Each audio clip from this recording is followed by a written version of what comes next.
Hello and welcome to another episode of Staying Power, a show that is all about building a better life. So if you're interested in building a better life, you're in the right place. And we're going to take the next hour and talk about one piece of building a better life. And we hope that it resonates with you. Who is we? If you're brand new, I am JDK and across from me is really just a bright ray of sunshine, always a bundle of energy, always a font of wisdom. My friend, my collaborator, my business partner, Ashley Knievel. Hi, Ashley. Hi. How are you? I mean, after an intro like that, I'm great. Well, I got to set you up for success every week. That's how this works. You do a great job. Oh, thank you. Appreciate that. How are you doing? I'm doing really good. Yeah. I'm happy to be in here in studio with you. I know. With our producer over there. It's yeah, a good time to be alive. I know. It is a good time to be alive. And we hope all of you out there are enjoying life or working through life's challenges, whatever those might be. And remember, if you end up missing any of this episode or would like to catch up on our other episodes of Staying Power, you can get this as a podcast wherever you get your podcasts. You can also watch video replays of every episode on our YouTube channel. And you can also find out more about us at 11:50 a.m. KKNW in Seattle. At all those locations, there are links on how you can get in touch with us. The best one being our email, stayingpowershow@gmail.com. So, all right, Ashley, here's the thing. Have you ever been in a really big argument where somebody was convinced they were telling the truth and you were convinced you were telling the truth and neither one of you could figure out what to do with that? Yes. Not a particular instance comes to mind, but I Sure. know definitely in my younger years, like in my early on relationships, like obviously I was right. But obviously they were right. So it's like your story, my story, and the truth. Right. Okay. Right. That's a good one. Well, that's what we're going to talk about today. Not some, incident that you can think of here on the spot, but this idea of how can we as people in connection with others who we care about, and even with people just in general, how can we hold on to this idea that we both might be telling the truth in the same situation? It's really interesting. It's a different way of phrasing how do we handle different perspectives, be able to agree, to disagree, or to disagree and still stay in connection. These days, it seems more difficult than ever before for people to disagree and stay in connection. Yes. It is a very, very charged atmosphere that we live in, politically, socially, on social media. Seemingly everybody stakes out positions and argues over those positions. And then there's no middle ground between any of them. So I'd like to talk a little bit about that because it's actually harming us in our bodies and in our minds when we don't do that, when we don't take a look at the power of two truths, if you will. So how's that sound for you today? Sounds good. Okay. All right. So you said you've had experience with this before. Really what this is about is people's lived experiences in any given moment, how they see something or how they have developed over time, influencing how they see what is the truth of something. When I say to you, two people can be telling the truth at the same time over the same scenario, same incident. What makes you think that's possible? What makes you think it's possible? Yeah, what comes up for you with that?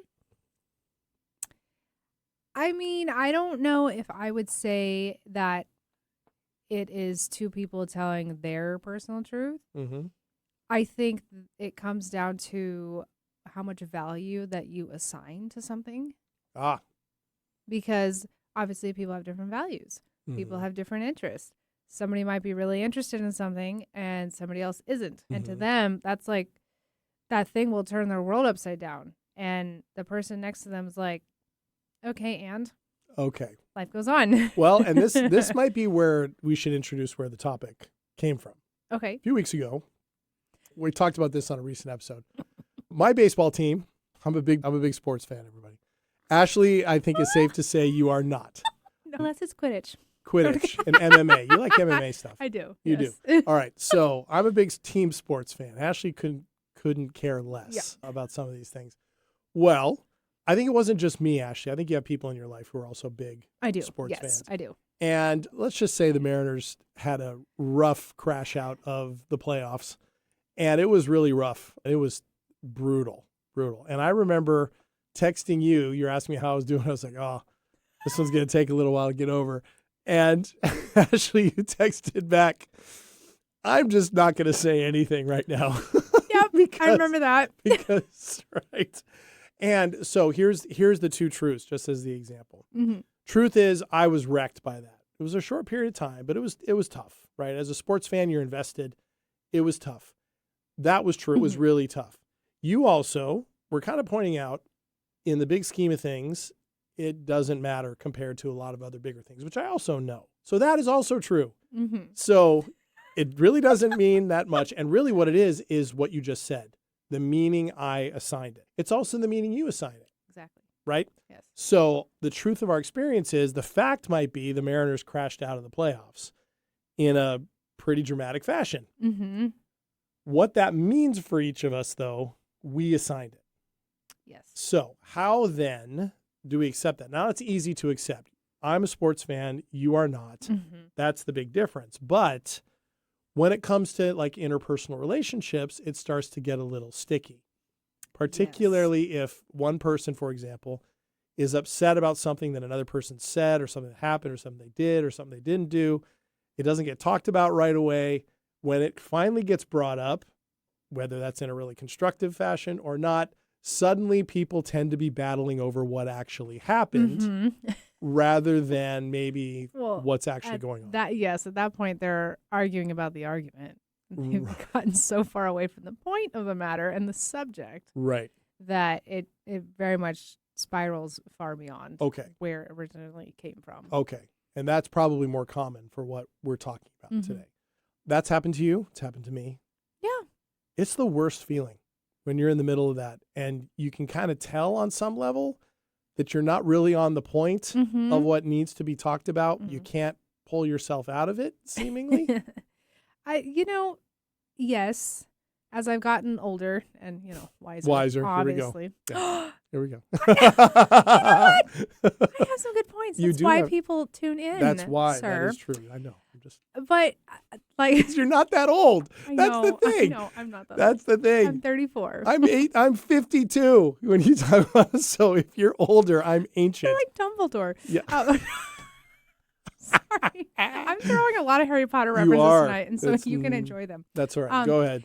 But just to my point of when I'm in a situation like that, at some given point of time, I try and pause for a moment. Yeah, have to. And think, is my point so significant that I need to keep hammering on it or pushing on it? Or am I arguing and trying to be right at the end of this, deemed as right, because it feels good, because it's satisfying something in me? Like, am I wanting to win just to win? Yeah. And there are moments I've had where I'm like, oh, yeah, that's exactly what that was. And so I'm like, you know what? At that point, I'm like, actually, we don't need to argue about this anymore. I realize my point's not really that valid, and I'm okay if we just conclude this discussion and we go with what you say. I have done that before, actually. Well, I think what happens in situations like that, or is this notion of winning the argument gives us the validation that we think that we want, that somebody's going to see that we have a valid point, when really what's underlying is the issue. We want to be heard, right? But when you're in an argument like that, where two truths are colliding head on and one is trying to win out over the other, winning can feel like validation. Sure. But then it still falls flat, because how does that feel when? Yeah, because I'm like, great, you won, you're validated, and this other person, if it's like a partner or a friend or family, is somebody you care about, and now they feel not so great. You made them feel small and not so great. And they're not talking about that now. Yes. Right. And that gets stowed away in the memory box. Right. So I think it's healthy sometimes to really pause and see where is this actually coming from, and where is it going, and what is the intention of why I'm even doing this. Right. And if you can have two people in that debate or that disagreement both doing that, actually really constructive things can come out of it, and strengthen connection and strengthen relationships. And that's what we're talking about. And I'm going to suggest that you can end up with diametrically opposed positions on something that you both witnessed or you both experienced, and doesn't have to be a deal breaker. And you can actually build a closer relationship, closer connection out of that. The interesting thing about this is, you know me in the science. I always like to hit the science of these things. Here we go. Right? Here we go. Right? Your turn. Yeah, my turn. This is actually a normal thing. Our brain does not like disagreement. It does not, because the brain prefers consistency, right? What ends up happening is opposite views, particularly if they're aggressively held to or they trigger emotional responses, activates the anterior cingulate cortex. Okay, it's part of the brain that's associated with threat detection, right? It's that part that when you are out in the middle of the night somewhere by yourself, you are geared out. Because we're all out by ourselves in the middle of the night. I'm just thinking about something dramatic, right? When in the situation where you are alert, right? Sure. Looking for danger. Yes. That's the first one that comes. It is Halloween time, right? All right. So anyway, or recently it's been anyway. And then in that also, people's identities rely so much on a sense of safety and belonging. Disagreement so often can feel like personal rejection, right? Sure. So, and I think that's what happens a lot in the political discourse that we have, for example. Somebody holds a political position diametrically opposed to somebody else, and because they disagree, they think they're rejecting or judging that person. You know, that makes sense too, because if you think about it, we are like these little hubs that have thoughts and values and everything all floating around in there, and they've been there for a long time. Yeah. So you are beyond married to the idea that the Mariners are important. They hold a lot of value. You know, like that has been so ingrained in you for so long. Yeah. Like it's not even a thought anymore. No. It just is. It just is. Yeah. And so when you have someone who like opposes that, like you said, it comes off as a threat because you're not hearing yourself thinking for the first time, the Mariners are great. It's like almost part of your DNA that the Mariners are great. Yeah. So you're like, this is my point. And then other people are like, well, this is so my point that they're not. Well, or sports in general is not important or whatever. And I want to be clear to viewers and listeners.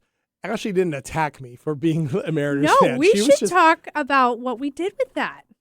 Okay. Actually, go ahead. If you're fine with that. I am. Go ahead. Because, like he said, we had two different viewpoints on this. Yeah.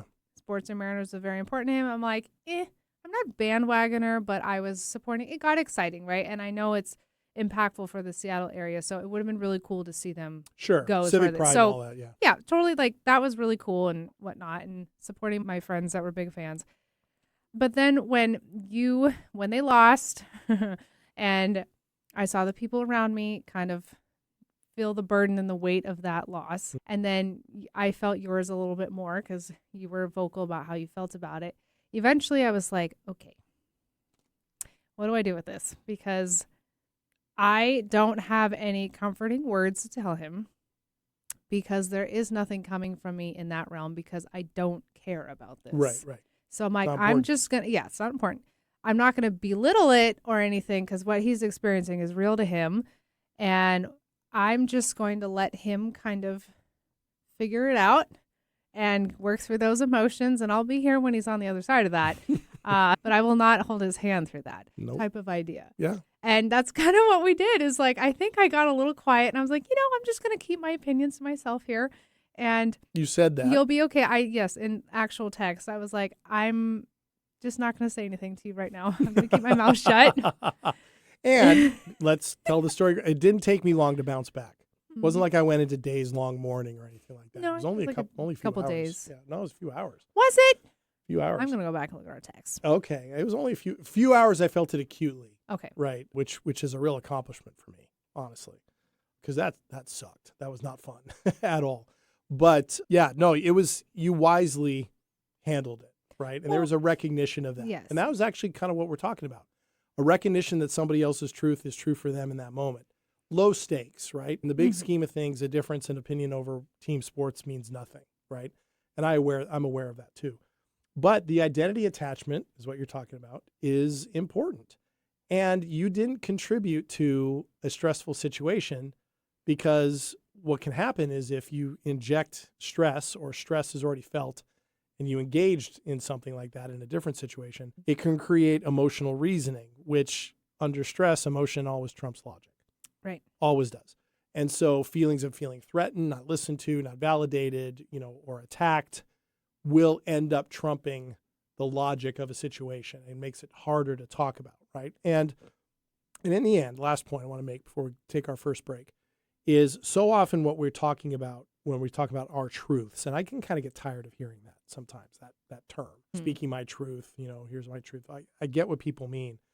But what we often label as our truth is really our sensory, emotional, and experiential truth of our experience. It's not a universal one, right?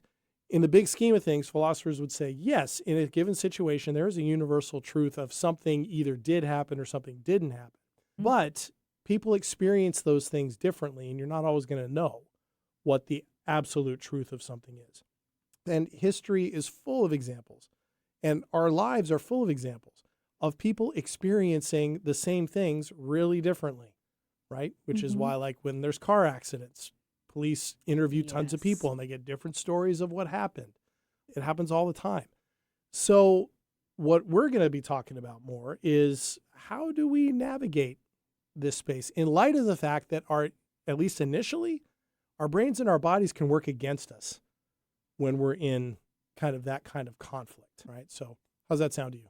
Sounds great. All right. Sounds good. All right. Then let's take our first break here on Staying Power. When we come back, we'll also do our weekly segment, which I think this week is 2 minutes of terror. It is a terror. Right? Yes. It is a terror. So we'll talk about that on the other end of the break.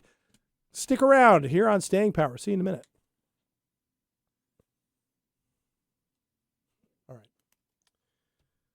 Welcome back to Staying Power. JD here with Ashley. Hi. And we are talking about people having different truths, different perspectives, and how we can navigate those and actually build a better relationships, even though sometimes it can feel like our brains and our bodies are working against us because, newsflash, they are, at least initially, right? So we have to learn how to work through that and work with that. Before we get back into that, though, it is time for our weekly segment. Ashley and I love to take 2 minutes every week to talk about something that was either a terror or a triumph from the week, share about it, all in the name of vulnerability, connection, and just kind of practicing what we preach. So here we go, 2 minutes of terror.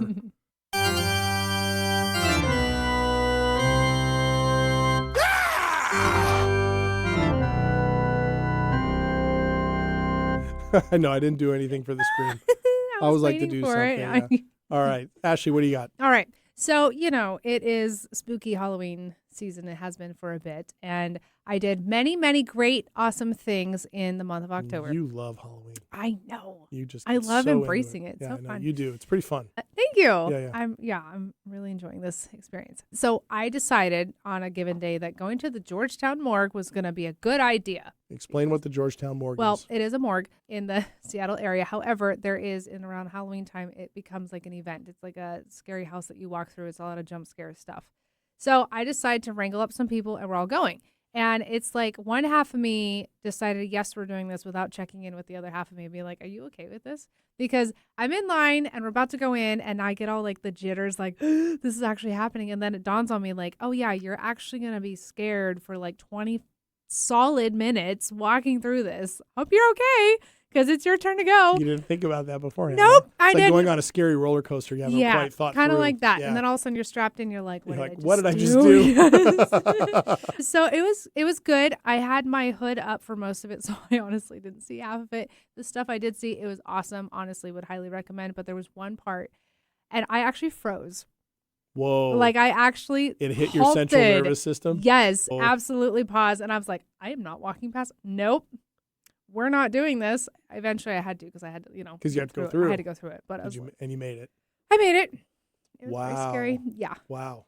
There was somebody, they had a chainsaw. And obviously there's not like an actual chain on it. Right. But they're all masked up and spooky and they're like running after you with the chainsaw. And I like absolutely panicked. See, this is the type of thing. You know how Mariners and non-sports, this is haunted house for you, don't care at all for me. Like, I don't see the point of them at all. World is scary enough. My life is scary enough.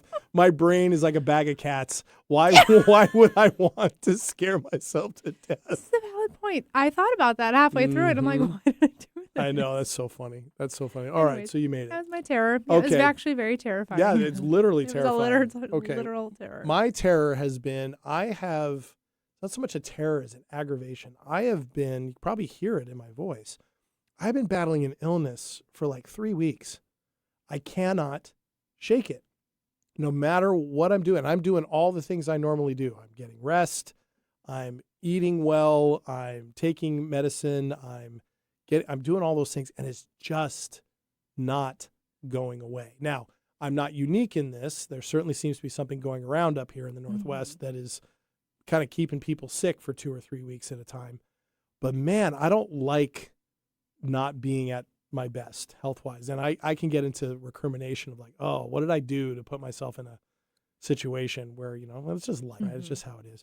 True. And there might be a future topic in this for us to sick. to do on being sick and how to handle it.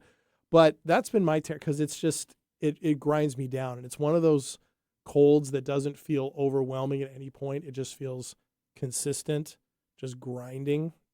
Waking up every single day feeling like 70% as opposed to 100. Can't stand it. So anyway, so I'm still in the middle of it. Can you hear it? That's rough. Yeah, there's a little rasp. A little bit going on there. A little bit. Yeah. Okay. Well, I'm doing the best I can, but so far I haven't coughed, which is good. Okay. All right. So. Well. Okay. Now, as soon as I said that, I feel like I need to cough. Okay. So, all right, let's get back to this. So let's talk a little bit about this tension, right? Of being right and belonging. There's a lot of, you and I make fun of bumper sticker philosophy a lot of times, right? Simple things, which we could also call meme philosophy, right? Really simplistic ways of doing things, almost like the sugar candy as opposed to the healthy meal of reasoning and advice and things like that. One that you hear a lot is, would you rather be right or would you rather be at peace with yourself, with people? I like that one a lot. I like that one too. Right. In some certain cases, I do think it can be important to be right, depending on what we're talking about, right? If the stakes are high or, we're talking about a serious, social issue, moral issue, ethical issue, whatever. But this, really what we're talking about is the challenges that we can feel both emotionally and physically when we are in those conflicts where two truths are colliding or two perspectives are colliding. Because as we talked about before the break, the body is wired to want consistency, to want protection, to want safety, and to defend itself by dropping into fight, flight, or freeze. And that's not what we want, particularly when these are things that are happening between us and somebody who's really important to us. So I want to talk a little bit about how we can navigate some of these things. You mentioned one that you do. You kind of pause. Mm-hmm. How is that something that you cultivated recently, or is that something that you've known to do? Are there other tactics that you use to calm yourself? Because what you did is allowed yourself to take a step back, ground, drop into the parasympathetic state. We were going to talk about it, right? Parasympathetic state and go, okay, hold on. Right? Is that something you learned recently? Is it new? Is it something you've done? I think it's safe to say that I have done it for a while without knowing what it was I was doing. Until like when we went through our coaching program and we learned a lot of that kind of stuff and practice and whatnot. That's when I was like, oh, that's what I was doing. Mm-hmm. It's great though. It is certainly something. And I have found I don't have to consciously think, okay, I should pause right now and like take a step back. I just find myself actually just doing it naturally, which is great. To be able to have somehow trained myself to do that in light of what I'm dealing with in that moment. Mm-hmm. Another tactic, as you would call them, that I have come to realize seems to be working for me is in a moment like that, and this kind of pairs with like the pausing of like, what do I do with this? Is that question.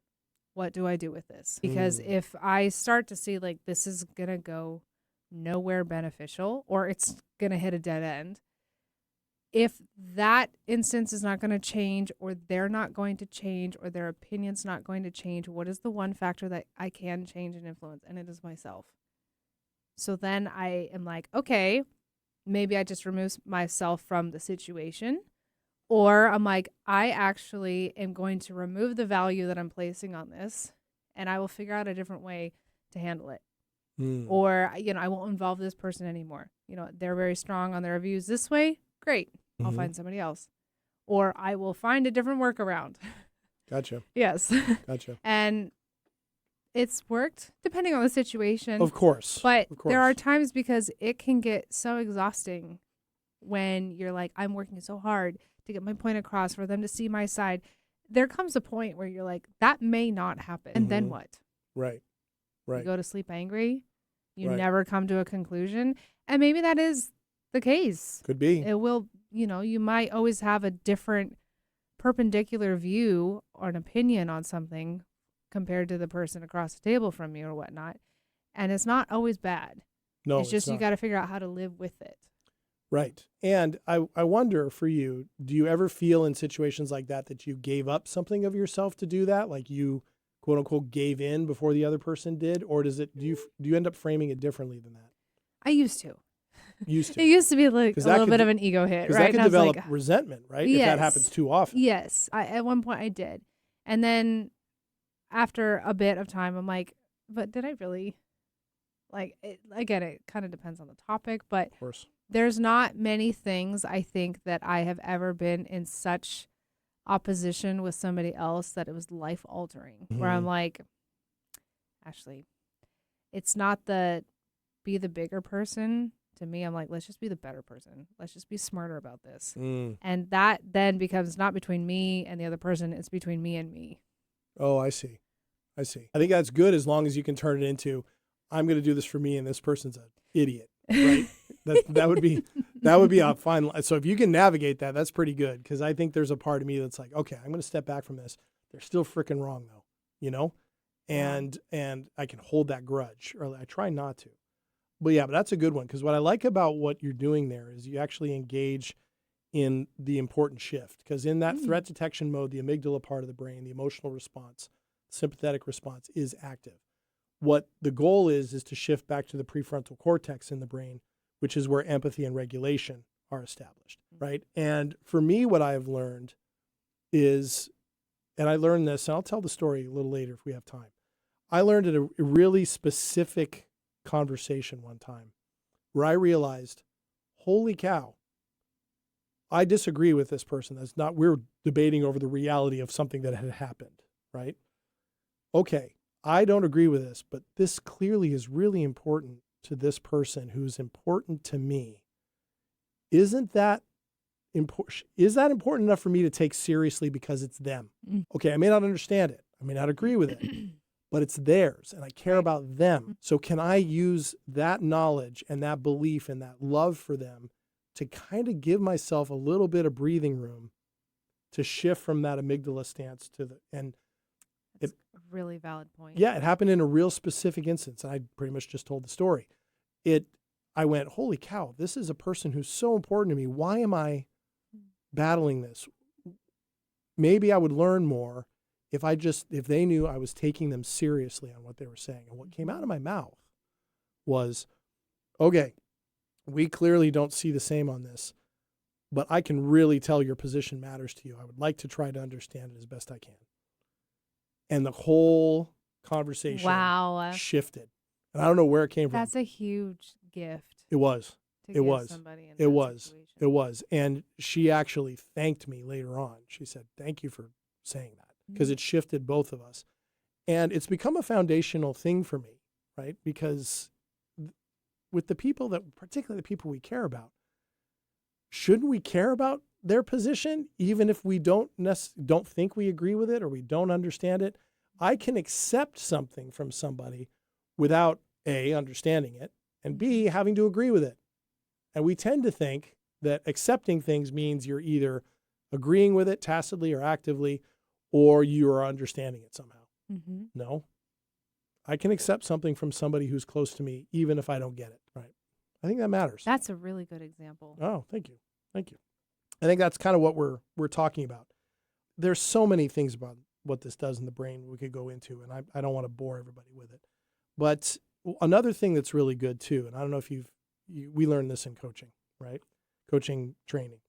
People who can identify specific emotions. I was just going to say that. Yeah, specific emotions. If you can understand, and the example would be, I'm feeling misunderstood and not heard, as opposed to I'm angry.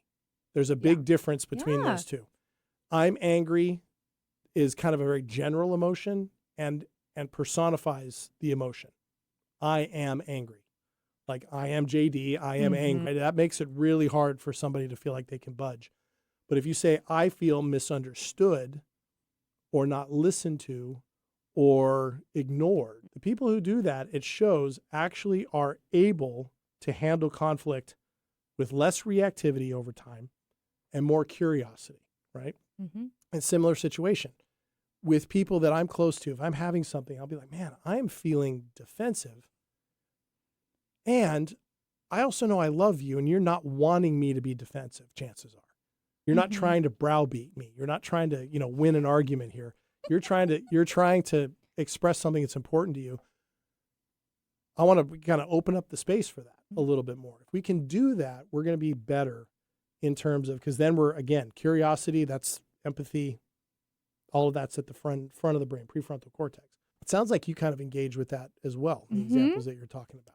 I have been in situations where actually naming the emotion or the experience really helps the other person, because all they see and or hear is what you're expressing. They hear your tone of voice. They see the expressions on your face. Your and body language. Yeah, your body language. If you're like making a lot of motions with your hands, if you're slamming cabinets and stomping around the house. Your body's tight. Yes, you can feel that tension in the air. And sometimes when we're experiencing it, it's like, it's so obvious. And yet the other person's like, I don't know, does this even have to do with me? Or did I do something? That's always like the man's thing. What did I do something? Or not do something? What is mad? going on here? Yes. Right. Yeah. And, and to them, they may not be able to completely, properly, and accurately interpret what we're experiencing.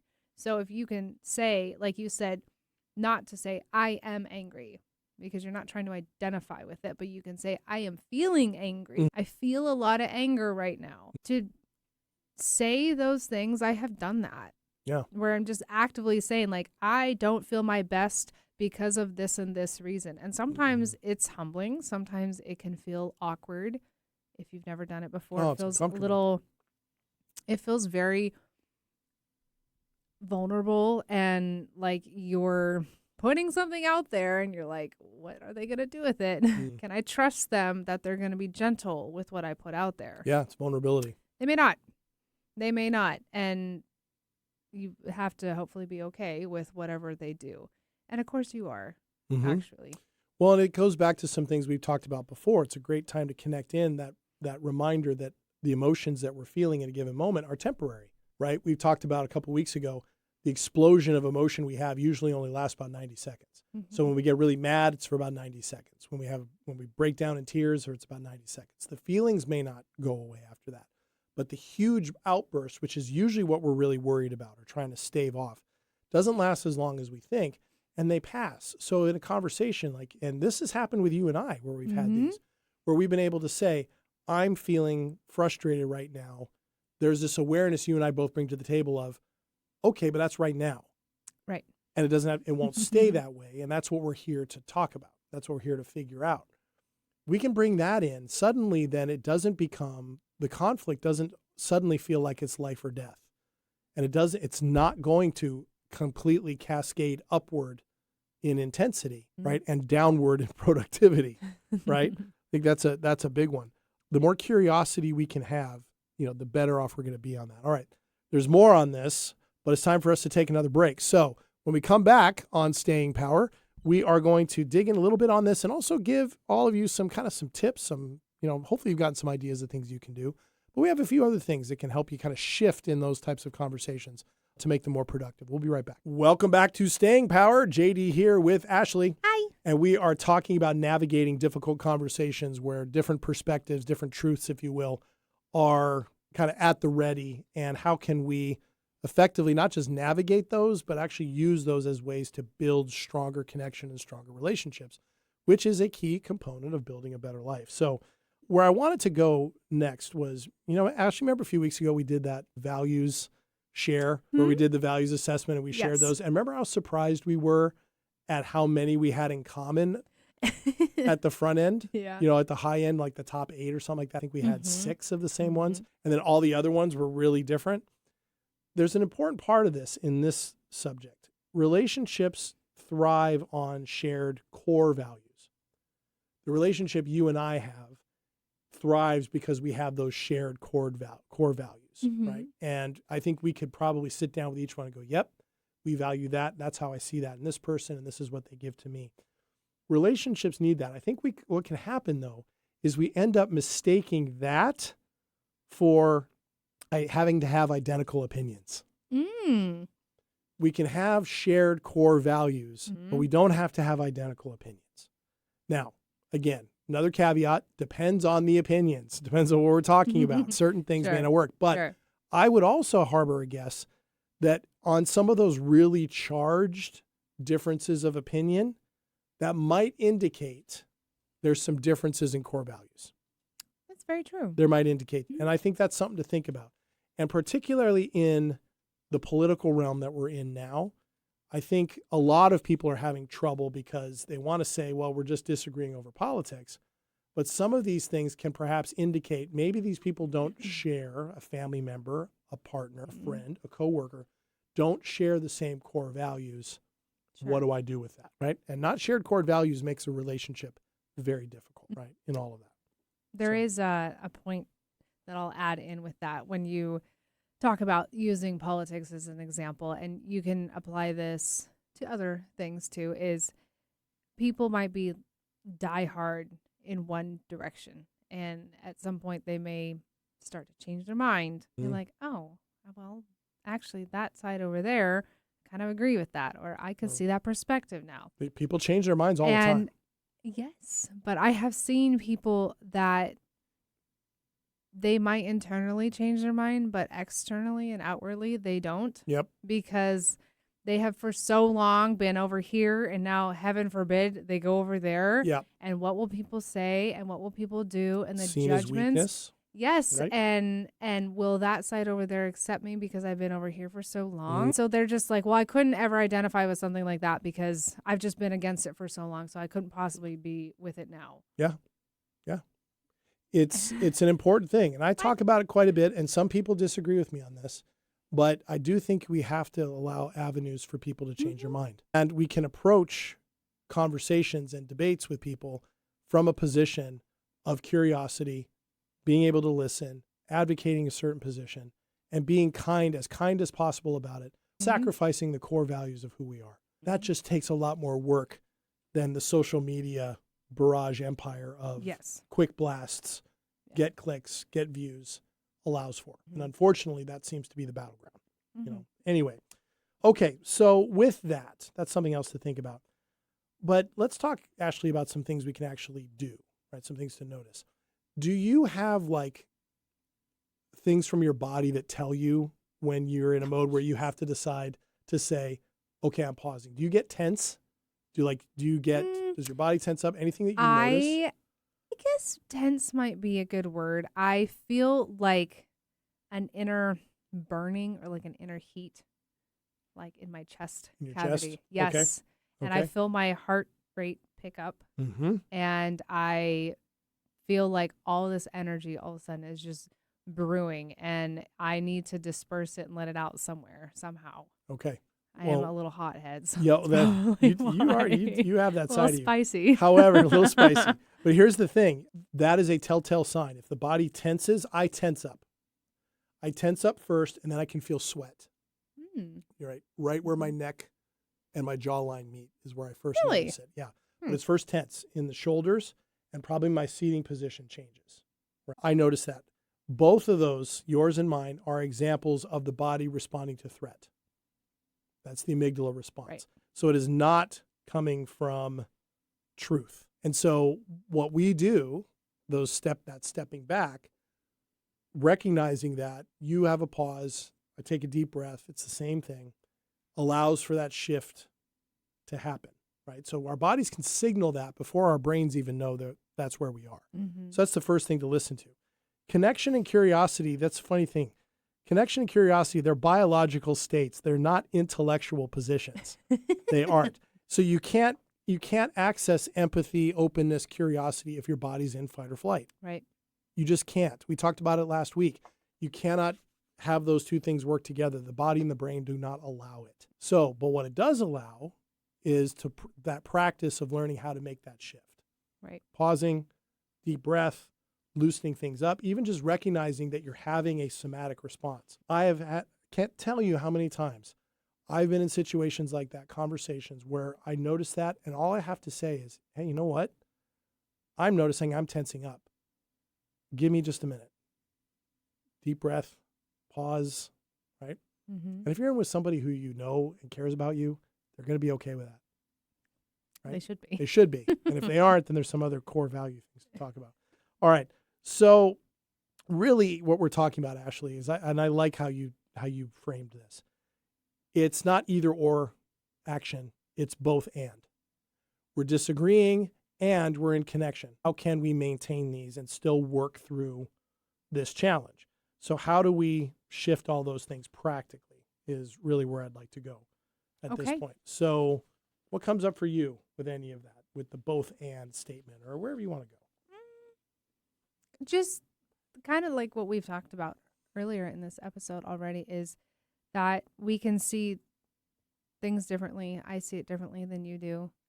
And that's okay. And you might still be right and I might still be right. And what do we do with that? Mm-hmm. There's one thing, and this kind of does not go anything with what you were just talking about, but it's one thing that it's such an example to me, and I always go back to it, is, if you are one that you only know the English language and you don't speak or understand another language, and say somebody comes up to you and speaks another foreign language and is saying a bunch of horrible, terrible things to you, and you have no idea what they're saying because you don't understand their language, it has no effect on you at all. Now, you might be able to pick up something and be like, well, they look really angry. They're like kind of in my face or whatever. But even then, you don't even know what they're saying. You can hear tonality, which in some languages sounds really angry, and they're saying, I love you. So that's even a thing. Right. It's true. But I heard that once, and I was like, you know what? That totally makes sense. So in this context, what's the comparison? Well, that's what I was saying, is it doesn't have really anything to do with what you were talking about. But I always go back to it because I'm like, it really shows to me that you place value on something. If you don't understand that, I have placed zero value on whatever that person was telling me because I don't understand their language. I don't know what they're saying. Got it. So it doesn't affect me. And they're a stranger, probably. So and I could just keep on walking like it didn't happen. Right. And I'm like, but if I did know their language and I did know what they were saying, would I be super offended? Maybe. Probably. Maybe. Yeah. But yet still, what would you do? If it's a stranger, there's only so much you can do, right? Maybe you defend yourself. Well, but if it's a stranger, even then, if I understand it, doesn't matter. Exactly. Because are they important to me? Right. No. Right. No, that's a great point. So it's a great point. It actually does fit. It does fit. So if we take and go from that side of things to the ones where we're connected with somebody, where we know them, you're suggesting, yes, there's some intent coming at me, and I have agency on how much value I want to give that, right? The word "and" is really powerful there, right? How oftentimes when the reactive argument is going on, yeah, but. You hear that? Yeah, but. Mm-hmm. Yes. When we say "but," it just completely invalidates everything that just came before it. So the "and" in there matters, right? You even said it in your first example. I see this differently, and I understand how you might feel the same way. Mm-hmm. Or I care about you, and I still have a different view on this. What both of those do is it allows the person who's saying it and the person who's hearing it to really connect with integrative thinking. It reduces the defensive response, right? I mean, and tone matters too, right? Screaming either one of those is probably not going to help.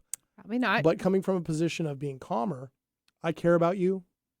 We disagree on this, right?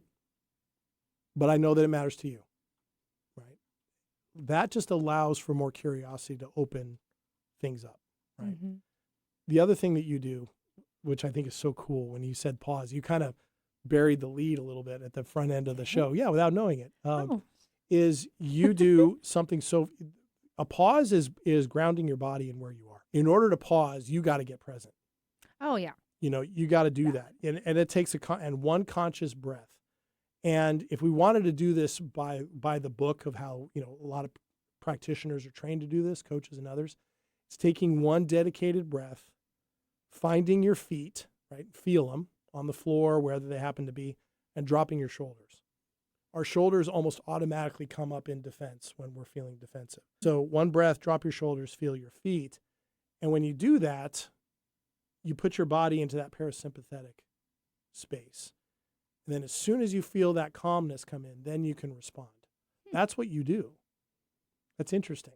So Well, I know. So you're like, thanks. I didn't want to talk about it right there. Because I was like, I have that stored for later. No, that's There is a funny. plan to this, everybody. There's a whole method to this madness. That is so funny.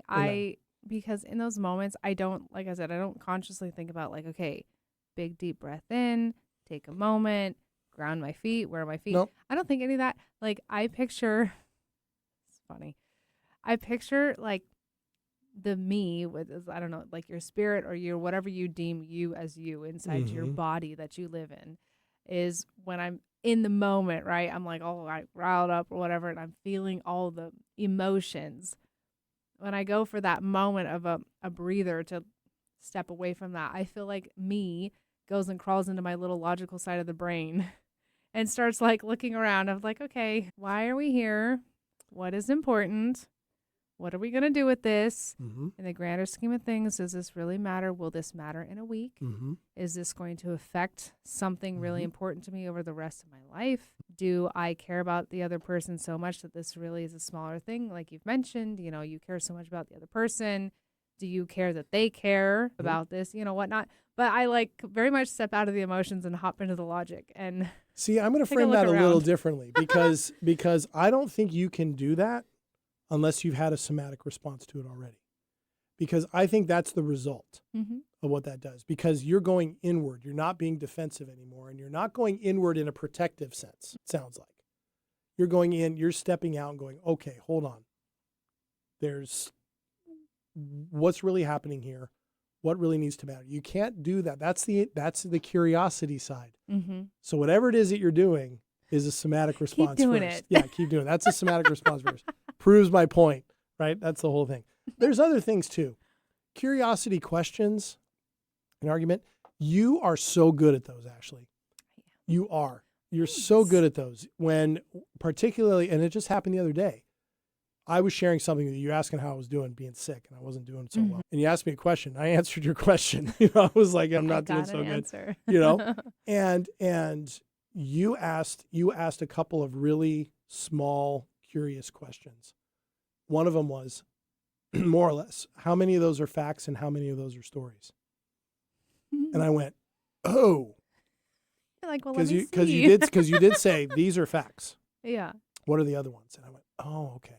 And what that did, I was in a state where I was having a hard time telling the difference between what was actually factual, that I was responding to with understandable emotion, and to what degree was I making up stories about those that was just feeding that. So I having a hard time seeing that. And you did that. So micro curiosity questions, like what led you to see it that way, right? Or how long have you really held on to that? Where does that come from? What value is that to you? Like what value is that defending that's so important to you?